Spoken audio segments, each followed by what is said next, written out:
Okay, in this video, I'm going to cut straight to the chase and talk about taking out a press fit 30 FSA bottom bracket, taking off the crank, replacing the bottom bracket, and putting the new crank in the frame. I'm working on a Look 765. This is a bike that I've owned since 2021. It's a great bike. I love it to death. And the numbers here, we're looking at about 17,500 kilometers on this bottom bracket. Great part for a tiny amount of money, and it made no noise at all up until the last 500 kilometers, and then I kind of heard a kind of sound coming out of it when I put some power on the pedals, especially going uphill. The crank as well, an FSA Omega crank, which was also tiny money. I don't know, $50 or something like that off of Shopee. I'm located in Taiwan. It was 1500 NT. Very small amount of money for it's kind of a heavy crank, but it did the job, and I had no trouble with it at all. The teeth on the 50 ring kind of started to get that kind of shark tooth look, so I decided to go ahead and replace both parts. Now, I did this on my own in my little studio apartment in Taichung County on January 1st, 2024, as it was pouring down rain all day. It was not a super difficult repair or overhaul, but definitely I'd say a 7.5, maybe even an 8 on the difficult side. So let me talk about some of the troubles or the kind of things that I ran into. First of all, to get the crank off, you need to go counterclockwise.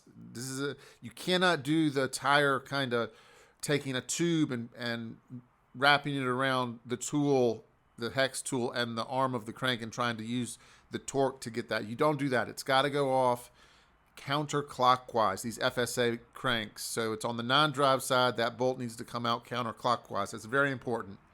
Okay, so you work on that. You got to put some power and get that off. And then to knock out the crank, now this had been in the bike for some time, so it was dirty as well. Used a piece of wood, and I had a rubber mallet, and I also learned that you could call it a dead blow hammer, which is kind of cool. But with a piece of wood, like a 2x4, a small piece of wood, putting that on the spindle, the edge of the spindle really flush and really whacking it good, it forced the crank out of the bike. And this all took some time. It wasn't like super nice like in YouTube. Sometimes I see these guys just knock it out. I had to hit it a handful of times, but it came out.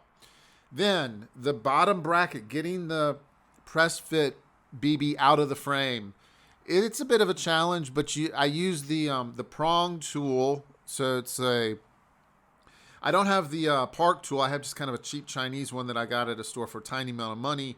But you slide it in through one side, it opens up, and then you've got a good press flush against the bearing. And then you take your hammer, your mallet, and I use a rubber one. You don't want to smash your bike with a really nice, that'd be terrible. Be careful.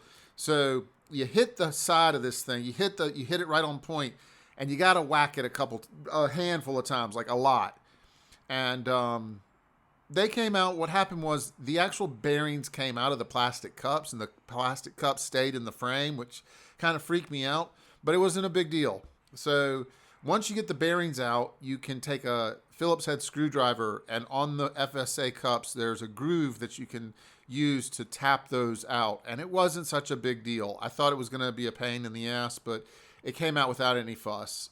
And granted, it was some work and it took some time. But once everything's out, clean it up, and then you're going to use the press and put the new bearings in. And it's very easy. I do one at a time, and they went in without any trouble.